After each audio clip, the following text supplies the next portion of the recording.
ONDS stock analysis and price predictions for Tuesday. Is it a buy or not? Which is very brief and short 1-minute video till the end. Find out.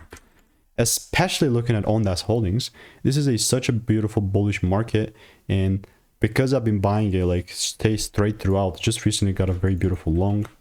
Here is the proof. You know, now we're 343, down was 212, was aiming to 270. This is a beautiful cow. Like this is 11 days ago. Pre-market was 212, and then it absolutely pumped. I love it. Made some decent plus 5 Rs here, plus 4.5 R, and you know, accounting for regular commish. But especially with the current price action, I like the correction down because it's in these corrections where I can buy more. And how this will look like for me is that, oh my god, let me just, okay, there you go.